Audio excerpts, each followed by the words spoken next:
চিন্ময় দাসের গ্রেপ্তার ইস্যুতে এবার বিবৃতি দিল ভারতের কংগ্রেস পার্টি।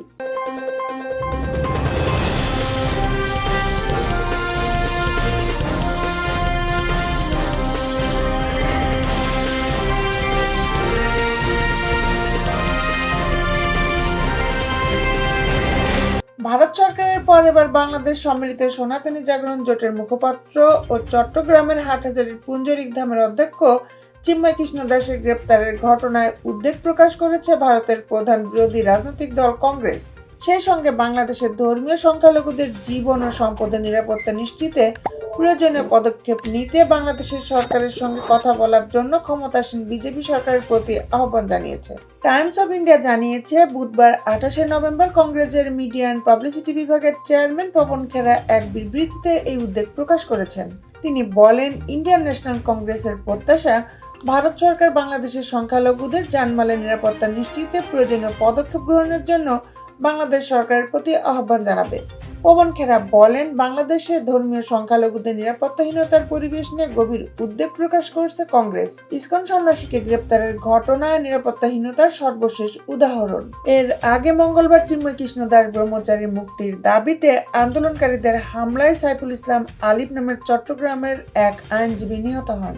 মঙ্গলবার বিকেল 5টার দিকে চট্টগ্রাম মেডিকেল কলেজ হাসপাতালের চিকিৎসকরা আইনজীবী সাইফুল ইসলামকে মৃত ঘোষণা করেন। হামলায় আহত হন আরও 7-8 জন। রাষ্ট্রদ্রোহ একাধিক মামলায় সোমবার বিকেলে ঢাকা থেকে চট্টগ্রামে যাওয়ার সময় শাহজালাল বিমানবন্দর থেকে ইসকনের সাবেক সংগঠক চিন্ময় কৃষ্ণ দাসকে গ্রেপ্তার করে। এরপর সড়ক পথে তাকে ঢাকা থেকে চট্টগ্রামে নেওয়া হয়। সোমবার রাতে তাকে চট্টগ্রাম মহানগর পুলিশের গোয়েন্দা কার্যালয়ে রাখা হয়। মঙ্গলবার সকাল 10টার দিকে চিন্ময় কৃষ্ণকে চট্টগ্রামের কোতোয়ালি থানায় দায়ের হওয়া মামলায় গ্রেপ্তার দেখিয়ে মহানগর ষষ্ঠ কাজী শরীফুল ইসলামের আদালতে হাজির করা হয়। আদালত জামিন না মঞ্জুর করে তাকে কারাগারে পাঠানোর নির্দেশ দেন। আদালতের আদেশ মোতাবেক চিন্ময় কৃষ্ণকে প্রিজন ভ্যানে তোলা হয়। এ সময় আগে থেকে আদালত এলাকায় জড়ো হওয়া চিন্ময় কৃষ্ণের অনুসারীরা বিক্ষোভ শুরু করেন। দীর্ঘ সময় প্রিজন ভ্যান আটকে রাখা হয়। পরে পুলিশ ও বিজেপি মিলে আন্দোলনকারীদের সরিয়ে দেওয়ার চেষ্টা করে। এ সময় পুলিশের সঙ্গে সংঘর্ষে জড়ান বিক্ষোভকারীরা।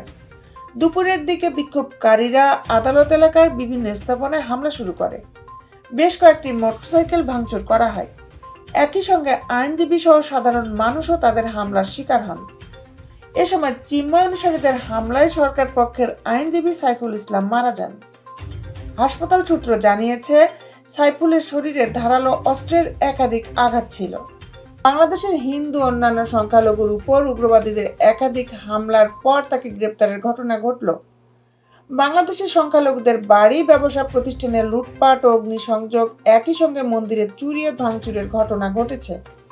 বিবৃতিতে আরও বলা হয়, ভারতের পররাষ্ট্র মন্ত্রণালয় বাংলাদেশের অভ্যন্তরীণ বিষয়ে যে বিবৃতি দিয়েছে তা সরকারের দৃষ্টিগোচর হয়েছে। আমরা অত্যন্ত হতাশা ও গভীর দুঃখের সঙ্গে উল্লেখ করছি যে চিন্ময় কৃষ্ণ দাসকে নির্দিষ্ট অভিযোগে গ্রেপ্তার করার পর কিছু মহল ভুল তথ্য ছড়াচ্ছে। ভারতের এই ধরনের ভিত্তিহীন বিবৃতি শুধু ভুল তথ্য ছড়ানো নয়, বরং দুই প্রতিবেশী দেশের মধ্যে বন্ধুত্ব বোঝাপড়ার চেতনার পরিপন্থী। দেশ বিদেশের আপডেট নিউজ পেতে আমাদের সাথেই থাকুন।